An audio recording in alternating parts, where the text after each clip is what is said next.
नमस्कार दोस्तों, स्वागत है आपका वनडे एग्जाम सेंटर में। दोस्तों, आज के वीडियो में हम लोग BA 6 सेमेस्टर हिस्ट्री का जो दूसरा पेपर है, जिसका नाम है social and economic history of middle India, यानी मध्यकालीन भारत का सामाजिक और आर्थिक इतिहास 1700 ईस्वी से लेकर के 1900 ईस्वी तक, इससे संबंधित 100 महत्वपूर्ण बहुविकल्पी प्रश्नों की प्रैक्टिस करेंगे। ये प्रश्न परीक्षा में बार बार पूछे जाने वाले प्रश्न हैं, तो परीक्षा देने जाने से पहले इन प्रश्नों को जरूर देख करके जाइएगा। चलिए बिना देर किए प्रश्नों की प्रैक्टिस शुरू करते हैं।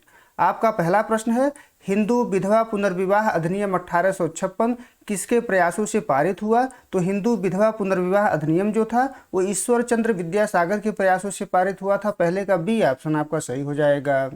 दूसरा प्रश्न देख लेते हैं। इसमें आपसे पूछा गया है कि प्रार्थना समाज की स्थापना किसने की थी? तो प्रार्थना समाज की स्थापना आत्माराम पांडुरंग के द्वारा किया गया था। बी ऑप्शन आपका दूसरे का सही हो जाएगा। तीसरा प्रश्न है, भारत में सती प्रथा को अवैध किस गवर्नर जनरल के काल में घोषित किया गया? तो सती प्रथा को अवैध जो है लॉर्ड विलियम बेंटिंग के काल में घोषित किया गया था। बी ऑप्शन आपका तीसरे का सही हो जाएगा। चौथा प्रश्न देख लेते हैं। इसमें आपसे पूछा गया है कि सती प्रथा निषेध कानून किस वर्ष पास किया गया? तो सती प्रथा निषेध कानून जो है 1829 में पास किया गया था। ए ऑप्शन आपका चौथे का सही हो जाएगा। पांचवा प्रश्न देख लेते हैं। इसमें आपसे पूछा गया है कि आर्य समाज की स्थापना किसने की थी? तो आर्य समाज की स्थापना जो है स्वामी दयानंद सरस्वती के द्वारा किया गया था। सी ऑप्शन आपका पांचवे का सही हो जाएगा। आगे बढ़ते हैं, छठा प्रश्न देख लेते हैं। स्वामी दयानंद सरस्वती ने आर्य समाज की स्थापना कहाँ की थी? तो दयानंद सरस्वती के द्वारा आर्य समाज की स्थापना बम्बई में किया गया था। बी ऑप्शन आपका छठवें का सही हो जाएगा। सातवां प्रश्न देख लेते हैं। इसमें आपसे पूछा गया है वेदों की ओर लौटो का नारा किसने दिया था? तो वेदों की ओर लौटो का नारा स्वामी दयानंद सरस्वती के द्वारा दिया गया था। डी ऑप्शन आपका सातवें का सही हो जाएगा। दोस्तों, एक जरूरी सूचना बता दें कि आपका पेपर समाप्त हो जाए तो आप हमारे व्हाट्सएप नंबर 8307386616 पर अपना पेपर जरूर भेजिएगा। आगे बढ़ते हैं, आठवां प्रश्न देख लेते हैं। इसमें आपसे पूछा गया है कि सत्यार्थ प्रकाश नामक प्रसिद्ध ग्रंथ के लेखक कौन हैं? तो सत्यार्थ प्रकाश जो ग्रंथ है ये स्वामी दयानंद सरस्वती के द्वारा लिखा गया है। ए ऑप्शन आपका आठवें का सही हो जाएगा। नौवां प्रश्न देख लेते हैं। रामकृष्ण मिशन की स्थापना किसने की थी? तो रामकृष्ण मिशन की स्थापना स्वामी विवेकानंद के द्वारा किया गया था। बी ऑप्शन आपका नौवें का सही हो जाएगा। 10वां प्रश्न है, स्वामी विवेकानंद ने शिकागो में विश्व धर्म संसद में कब भाग लिया था? तो 1893 ईस्वी में भाग लिया था। बी ऑप्शन आपका 10वें का सही हो जाएगा। आगे बढ़ते हैं, 11 नंबर प्रश्न देख लेते हैं। थियोसोफिकल सोसाइटी का मुख्यालय भारत में कहाँ स्थापित किया गया था? तो थियोसोफिकल सोसाइटी का मुख्यालय भारत में मद्रास अड्यार में स्थापित किया गया था। बी ऑप्शन आपका 11 का सही हो जाएगा। 12 नंबर प्रश्न देख लेते हैं। भारत में थियोसोफिकल सोसाइटी के आंदोलन को लोकप्रिय बनाने का श्रेय किसे है? तो 12 का आपका सी ऑप्शन सही हो जाएगा, एनी बेसेंट को है। तो सी ऑप्शन आपका 12 का सही हो जाएगा। 13 नंबर प्रश्न है, सत्य शोधक समाज की स्थापना 1873 में किसने की थी? तो सत्य शोधक समाज की स्थापना 1873 में ज्योतिबा फूले के द्वारा किया गया था। बी ऑप्शन आपका 13 का सही हो जाएगा। 14 नंबर प्रश्न है, गुलामगिरी नामक पुस्तक के लेखक कौन हैं? तो गुलामगिरी नामक पुस्तक के लेखक ज्योतिबा फूले माने जाते हैं। ए ऑप्शन आपका 14 का सही हो जाएगा।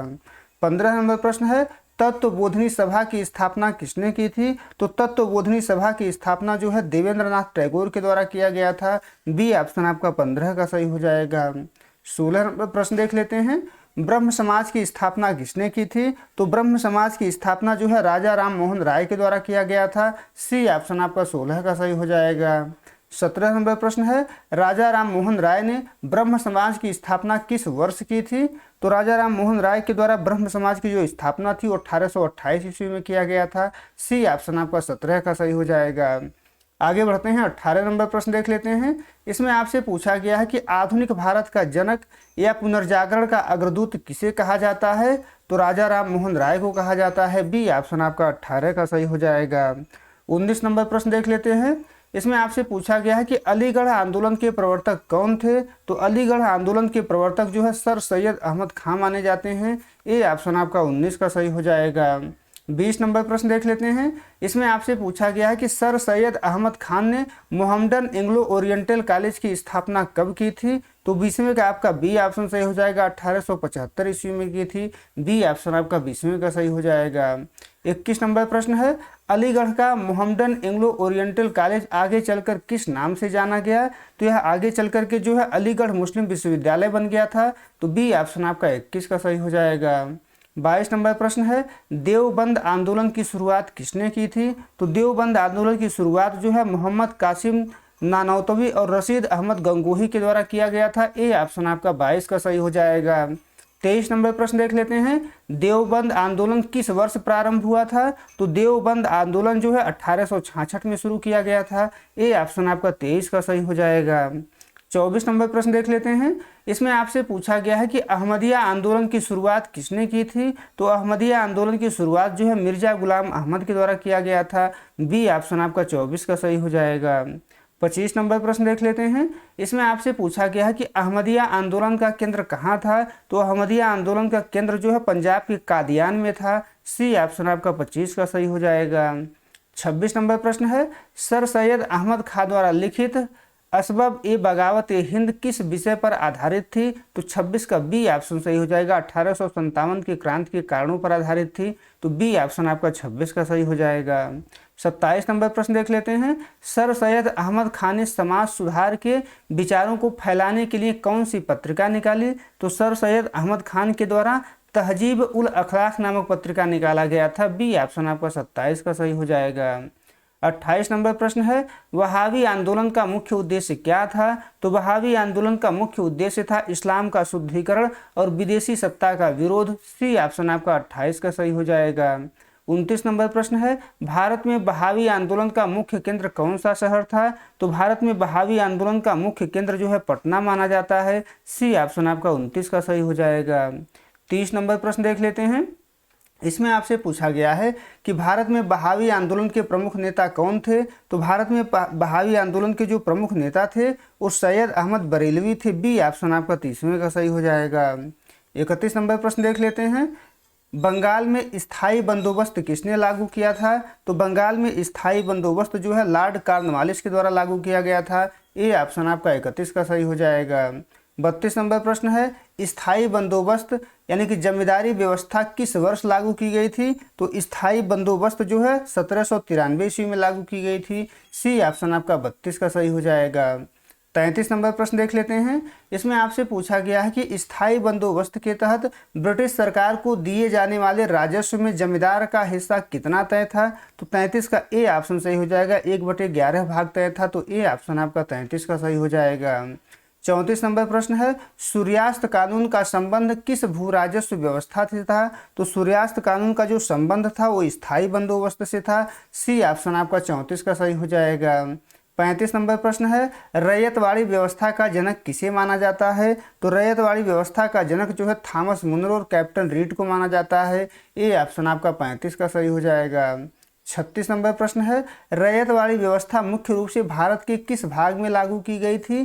तो रैयतवाड़ी व्यवस्था जो है मद्रास और बम्बई प्रेसिडेंसी में लागू की गई थी। बी ऑप्शन आपका 36 का सही हो जाएगा। 37 नंबर प्रश्न है, इसमें आपसे पूछा गया है कि रैयतवाड़ी व्यवस्था में भूमि का मालिकाना हक किसे दिया गया था? तो रैयतवाड़ी व्यवस्था में भूमि का जो मालिकाना हक था वो सीधे किसानों को यानी कि रैयत को दिया गया था। तो सी ऑप्शन आपका 37 का सही हो जाएगा।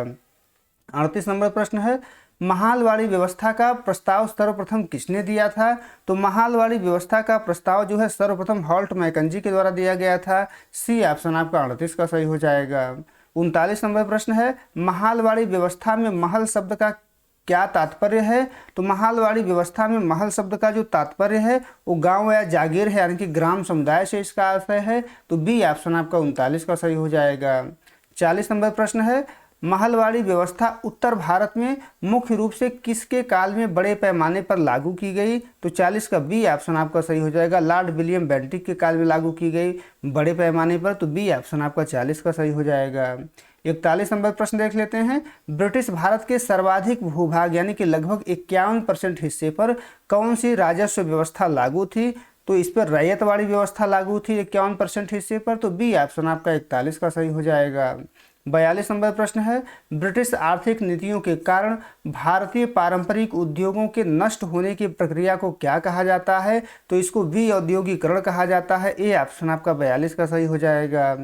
43 नंबर प्रश्न देख लेते हैं। इसमें आपसे पूछा गया है कि 19वीं शताब्दी में भारतीय हस्तशिल्प उद्योग के पतन का मुख्य कारण क्या था। तो इसका मुख्य कारण था मशीनों द्वारा निर्मित सस्ते ब्रिटिश माल की प्रतियोगिता, भारतीय राजाओं की समाप्ति, ब्रिटिश सरकार की भेदभावपूर्ण कर नीति। डी ऑप्शन आपका सही हो जाएगा। आगे बढ़ते हैं। 44 नंबर प्रश्न है, इन बुनकरों के कपास से भारत की भूमि सफ़ेद हो गई है, यह प्रसिद्ध कथन भारत में हस्तशिल्प पतन पर किसने कहा था। तो यह कथन जो है लॉर्ड विलियम बेंटिक के द्वारा कहा गया था। ए ऑप्शन आपका 44 का सही हो जाएगा। 45 नंबर प्रश्न देख लेते हैं। इसमें आपसे पूछा गया है कि ब्रिटिश काल में ढाका किस भारतीय हस्तकला उद्योग के लिए पूरे विश्व में प्रसिद्ध था। तो ब्रिटिश काल में ढाका जो था वो मलमल यानी कि सूती वस्त्र के लिए प्रसिद्ध था। तो बी ऑप्शन आपका 45 का सही हो जाएगा। 46 नंबर प्रश्न है, इंग्लैंड में औद्योगिक क्रांति की शुरुआत किस उद्योग से हुई थी। तो इंग्लैंड में औद्योगिक क्रांति की शुरुआत जो है सूती वस्त्र उद्योग से हुई थी। ए ऑप्शन आपका 46 का सही हो जाएगा। 47 नंबर प्रश्न देख लेते हैं। इसमें आपसे पूछा गया है कि ब्रिटिश सरकार द्वारा भारत से इंग्लैंड निर्यात होने वाले कपड़ों पर भारी आयात कर लगाने का क्या उद्देश्य था। तो इसका मुख्य उद्देश्य था ब्रिटिश मैनचेस्टर के वस्त्र उद्योग को संरक्षण देना। बी ऑप्शन आपका 47 का सही हो जाएगा। 48 नंबर प्रश्न है, भारतीय हस्तशिल्प की बर्बादी के कारण शहरों से ग्रामीण क्षेत्रों की ओर जनसंख्या के पलायन को क्या कहा गया। तो इसको जो है अति कृषिकरण कहा गया। बी ऑप्शन आपका 48 का सही हो जाएगा। 49 नंबर प्रश्न देख लेते हैं। इसमें आपसे पूछा गया है कि कृषि के व्यवसायीकरण से क्या तात्पर्य है। तो कृषि के व्यवसायीकरण से तात्पर्य है बाजार में बिक्री और नकदी लाभ के लिए फसलों का उत्पादन करना या नकदी फसलों का उत्पादन करना। तो सी ऑप्शन आपका 49 का सही हो जाएगा। 50 नंबर प्रश्न है, ब्रिटिश काल में निम्नलिखित में से कौन सी एक प्रमुख नकदी यानी कि व्यावसायिक फसल थी। तो ब्रिटिश काल में जो प्रमुख व्यावसायिक फसल थी वो नील थी, कपास थी, अफीम और चाय ये भी है। तो सभी जो है व्यावसायिक फसल हैं। डी ऑप्शन आपका 50 का सही हो जाएगा। 51 नंबर प्रश्न है, बंगाल में नील विद्रोह किस वर्ष हुआ था। तो बंगाल में नील विद्रोह जो है 1859-60 में हुआ था। बी ऑप्शन आपका 51 का सही हो जाएगा। 52 नंबर प्रश्न देख लेते हैं। नील उत्पादक किसानों के शोषण पर आधारित प्रसिद्ध नील दर्पण के लेखक कौन हैं। तो नील दर्पण के लेखक जो है दीनबंधु मित्र माने जाते हैं। बी ऑप्शन आपका 52 का सही हो जाएगा। आगे बढ़ते हैं। 53 नंबर प्रश्न देख लेते हैं। इसमें आपसे पूछा गया है कि बिहार के चंपारण में महात्मा गांधी ने अपना पहला सत्याग्रह 1917 किस कृषि पद्धति के विरोध में किया था। तो पहला सत्याग्रह महात्मा गांधी के द्वारा तिनकठिया पद्धति के विरोध में किया गया था। बी ऑप्शन आपका 53 का सही हो जाएगा।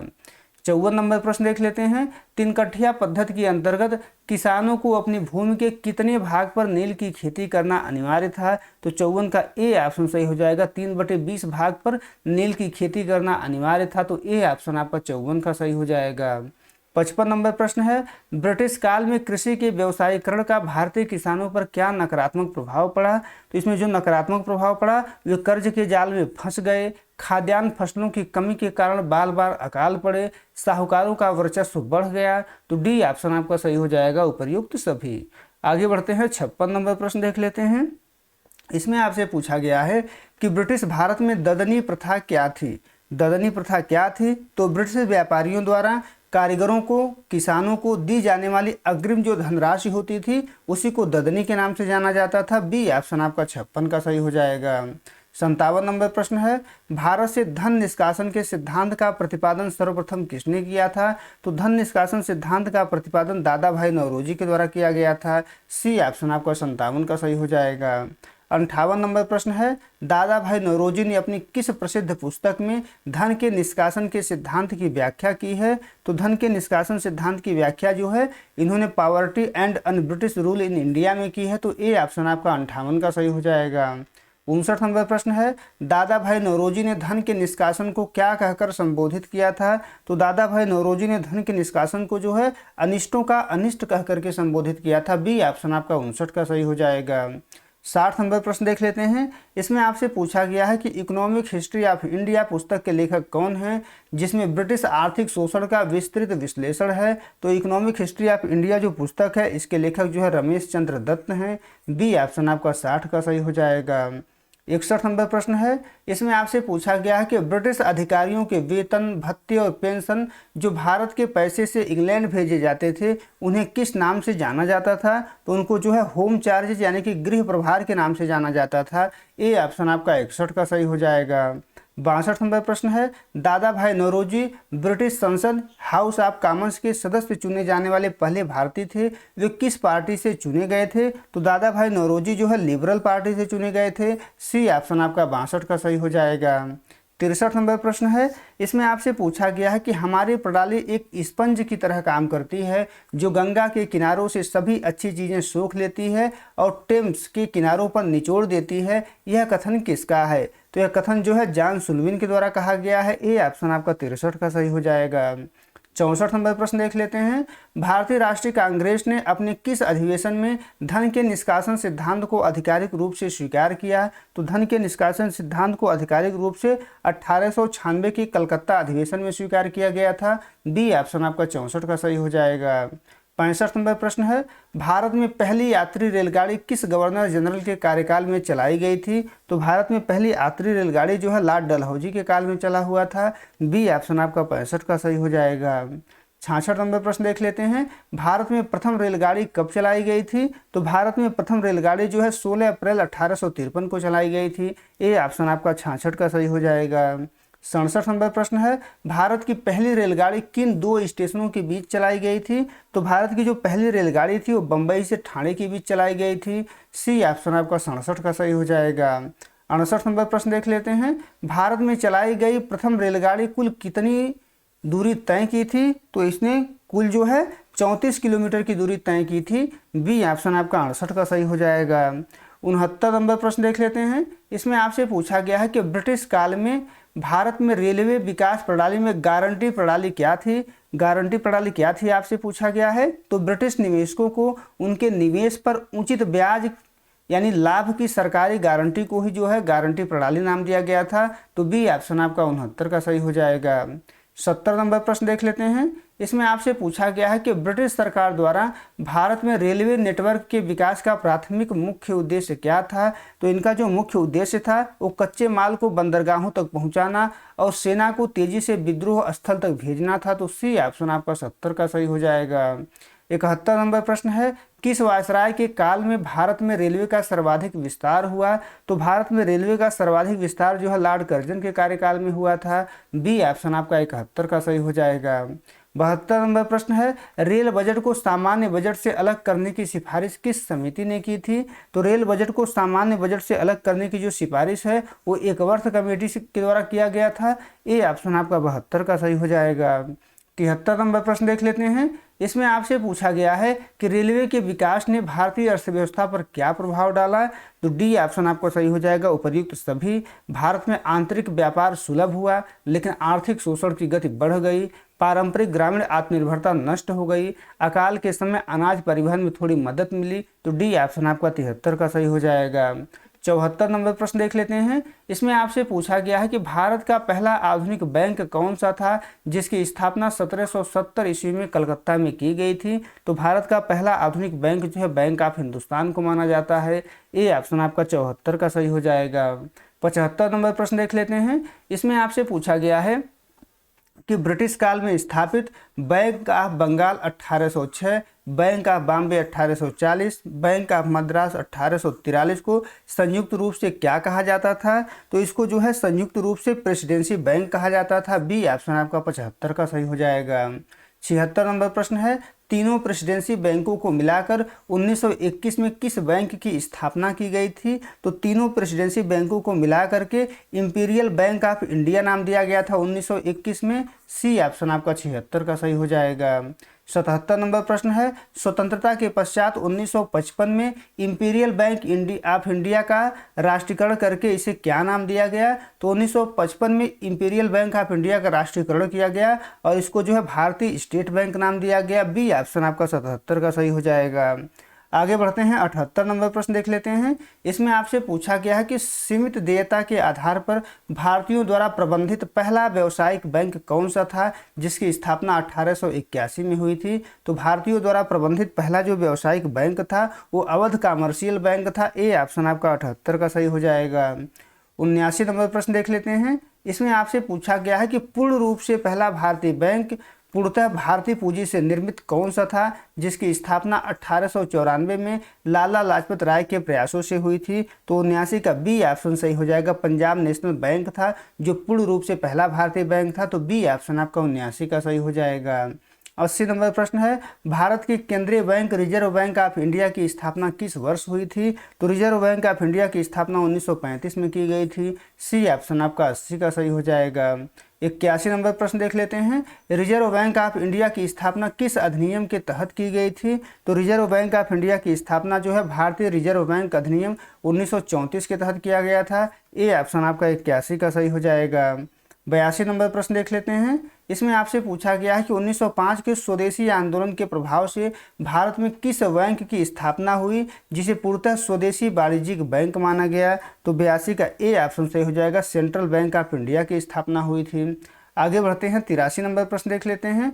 आधुनिक भारत में किस सुधारक को लोक हितवादी उपनाम से जाना जाता है। तो लोक हितवादी उपनाम से जो है गोपाल हरि देशमुख को जाना जाता है। ए ऑप्शन आपका 83 का सही हो जाएगा। 84 नंबर प्रश्न है, राजा राम मोहन राय द्वारा प्रकाशित पहला फारसी समाचार पत्र कौन सा था। तो राजा राम मोहन राय द्वारा प्रकाशित पहला फारसी समाचार पत्र जो है मिरात उल अखबार था। तो बी ऑप्शन आपका 84 का सही हो जाएगा। 85 नंबर प्रश्न है, शारदा एक्ट 1929 का संबंध किससे था। तो शारदा एक्ट 1929 का जो संबंध है 1929 का जो संबंध है वो बाल विवाह प्रतिबंध से है, यानी विवाह के आयु का निर्धारण करने से संबंधित है। तो बी ऑप्शन आपका 85 का सही हो जाएगा। 86 नंबर प्रश्न देख लेते हैं। इसमें आपसे पूछा गया है कि अलीगढ़ मुस्लिम विश्वविद्यालय के प्रथम कुलाधिपति कौन थी। तो 86 का आपका सी ऑप्शन सही हो जाएगा। सुल्तान जहां बेगम थी जो भोपाल की बेगम थी। सी ऑप्शन आपका 86 का सही हो जाएगा। 87 नंबर प्रश्न है, स्थायी बंदोबस्त भारत के कुल ब्रिटिश क्षेत्र के कितने प्रतिशत हिस्से पर लागू था।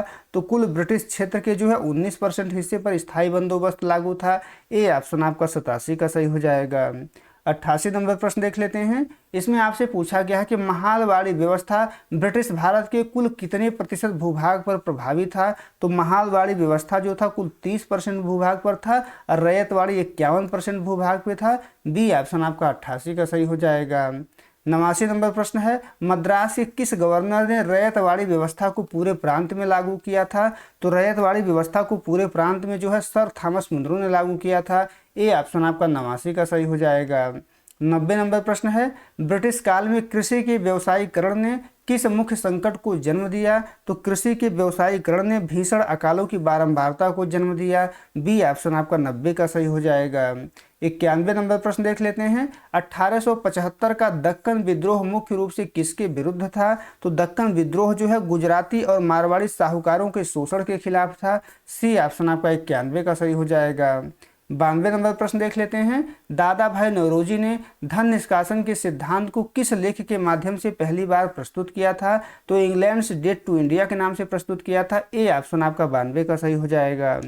93 नंबर प्रश्न देख लेते हैं। इसमें आपसे पूछा गया है कि ब्रिटिश काल में भारतीय पूंजीपतियों द्वारा स्थापित पहली बड़ी कपड़ा मिल यानी सूती वस्त्र उद्योग 1854 में कहाँ शुरू की गई थी। तो 93 का आपका बी ऑप्शन सही हो जाएगा। बम्बई में शुरू किया गया था। बी ऑप्शन आपका 93 का सही हो जाएगा। 94 नंबर प्रश्न है, भारत में पहला जूट उद्योग कारखाना 1855 में कहाँ स्थापित हुआ था। तो भारत में पहला जूट उद्योग कारखाना जो था उस रिसरा बंगाल में स्थापित किया गया था। यह ऑप्शन आपका 94 का सही हो जाएगा। 95 नंबर प्रश्न है। इसमें आपसे पूछा गया है कि तपस ए हयात या समाज सुधार हेतु मोहम्मडन लिटरेरी सोसाइटी की स्थापना कलकत्ता में किसने की थी। तो इसकी जो स्थापना है वो नवाब अब्दुल लतीफ़ के द्वारा किया गया था। सी ऑप्शन आपका 95 का सही हो जाएगा। 96 नंबर प्रश्न है, विवेकानंद ने किस वर्ष रामकृष्ण मिशन की औपचारिक स्थापना बेलूर में की थी। तो रामकृष्ण मिशन की जो औपचारिक स्थापना थी वो 1897 में किया गया था विवेकानंद के द्वारा। तो बी ऑप्शन आपका 96 का सही हो जाएगा। 97 नंबर प्रश्न है, थॉमस मुनरो किस भू राजस्व व्यवस्था से जुड़े थे? तो थॉमस मुनरो जो है रैयतवाड़ी व्यवस्था से जुड़े हुए थे। सी ऑप्शन आपका 97 का सही हो जाएगा।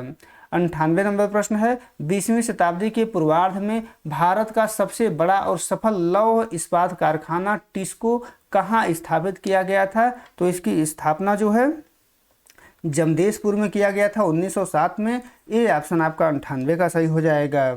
99 नंबर प्रश्न देख लेते हैं। इसमें आपसे पूछा गया है कि धन का बहिर्गमन भारतीय गरीबी का मुख्य कारण है। इस विचार का समर्थन आर.सी. दत्त के अलावा और किस राष्ट्रवादी अर्थशास्त्री ने पुरजोर तरीके से किया था? तो एम.जी. रनाडे ने भी किया था, जी.वी. जोशी के द्वारा भी किया गया था, गोपाल कृष्ण गोखले के द्वारा भी किया गया था। तो डी ऑप्शन आपका 99 का सही हो जाएगा। 100 नंबर प्रश्न देख लेते हैं। इसमें आपसे पूछा गया है कि भारत में ब्रिटिश वित्तीय पूंजी निवेश का सबसे प्रमुख उदाहरण कौन सा क्षेत्र था? तो 100वें का बी ऑप्शन सही हो जाएगा। रेलवे था, चाय काफ़ी के बागान थे, बैंकिंग क्षेत्र था। बी ऑप्शन आपका 100वें का सही हो जाएगा। उम्मीद है दोस्तों आपको ये वीडियो पसंद आया होगा। अगर वीडियो अच्छी लगी तो हमारे चैनल को सब्सक्राइब कर लीजिए, वीडियो को लाइक और शेयर कर दीजिए। और आपका पेपर समाप्त हो जाए तो हमारे व्हाट्सएप नंबर 83 037 86 616 पर अपना पेपर जरूर भेजिए। बहुत बहुत धन्यवाद।